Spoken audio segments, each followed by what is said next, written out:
Well, I'm here in Austin, Texas, talking to folks here locally, and I was talking to a gentleman who's here visiting Austin with his family, and turns out he's involved in the medical management of the testing, and he had some important math. Now, I was already aware of this math, and I'd already seen the news that the U.S. is doing way more testing than anybody else, but turns out he's a manager involved coordinating, let's just say at a very high level, what's going on. So thanks for talking to us. I know in this police state takes a lot of courage. We obviously won't say what state you're from or where you're visiting from, but just spend a few minutes in your own words, kind of repeating what you told me, please. Yeah, so, you hear in the news a lot about how many positives are detected and whatnot, but what you never hear is the denominator, and that's what they call the denominator problem, is that, the number of positives and the number of hospitalizations, it doesn't really mean anything unless you have the denominator. In other words, how many were tested.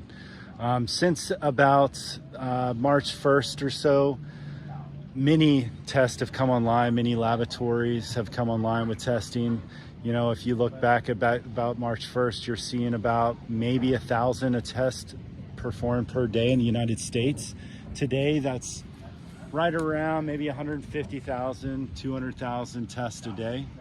And so it's no doubt that we have way more positives identified than any other country in the world, is because we've actually done way more tests than anybody at this point. The private sector actually stepped up when they were allowed to, when the FDA basically gave them permission to develop their own test and for laboratories to actually run something that wasn't FDA cleared. And it opened up the door. That was only a month ago, March 1st. Like I said, we went from 0 tests a day to where we are today, 150, 200,000 tests a day. That's allowed us to diagnose a lot. So it's accurate to say that the U.S. has done more tests than anybody else. Oh, for sure. When they claim that Trump isn't doing testing, that's not true. It's not true. And in fact, the one thing that Trump did, the one thing that Trump did that, and I didn't vote for the guy the first time around. I'm an independent. Sure. And I didn't like the big money and all that stuff, so I didn't even vote for him. But I'll tell you this, as an independent, the one thing he did is he stepped in and he had the FDA reduce those regulations, and it opened up testing. Because you see, once the FDA, and they're claiming he's blocking testing. Well, once the FDA comes in and declares a public health emergency, that means that laboratories can't run research use only or lab developed tests. They have to run something that's FDA cleared. And come March 1st, those regulations were lifted, and it allowed laboratories to run those tests and private companies to actually make them. And so what you're seeing is these huge corporations like Roche, Thermo Fisher develop these tests and get them out very quickly. So what's it like when you see the media claiming Trump's blocking testing and the U.S. isn't doing testing? But then they admit we've done record testing. Well, look, to be honest, I don't watch a lot of news, but if I saw a news article that said Trump's blocking testing, I would just instantly think they don't know what they're talking about. So what you told me, and when I asked you to talk, and I appreciate you doing it, you were just saying that from what you see, they're hyping the number of deaths. I mean, you're the expert, not me, by reducing the actual number of tests around the world and only showing who actually gets sick. But here, we're actually doing a lot of tests. It's actually showing the number of deaths are low per infection. Is that accurate? Yeah, look, if you are an independent person, you want to go look up and find out how many tests are being done on a national level, how many positives, how many hospitalizations, how many deaths, you can do that. It's the media that really twists that version. So let me ask you, as a guy that manages big operations, what is really going on? I know there's no perfect answer, but the best you got. Yeah, even you go back to March 1st to today, I think all the testing shows that you're still seeing about a 10% positivity rate. It doesn't matter if it was then or now. I expect that to kind of trend down as more and more tests are being available. More people that have less symptoms are tested.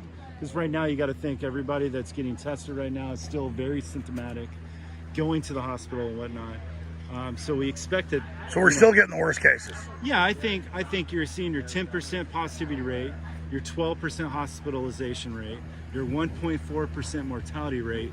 These are basically as high as they're going to get. And you'll see over the next, few weeks, I would expect this heading into April and May. I expect these to start trending low. Now, one thing that you'll hear a lot about is, well, how do we stop this and heading into the summer? Look, coronaviruses, all coronaviruses, they have a seasonality that's aligned with influenza, which has a season in the northern hemisphere of November through April. Okay, so anybody that thinks this is going to spread and be rampant in the summer, they have no evidence to back that up. So I hear that a lot, and I don't understand. Look, it's a new strain. Well, again, I'm not a scientist exactly, but that's what they say about Corona family. They go, well, you don't know this one, but if it's the same family, that dog don't hunt in summer. That's right. That's correct. And so I would assume that, look, it's a new strain. You have to be objective. You got to say, look, we haven't seen this thing be around in the world for a year, so you don't know what's going to happen in summer. But there's no evidence to suggest that it's going to run rampant. In fact, all the evidence of its related cousins suggests that it's going to definitely die out. Well, I personally was banned off my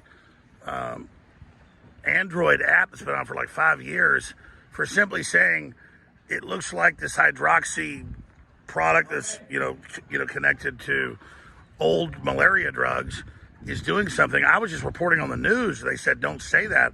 I don't know why they don't want people to talk about known treatments.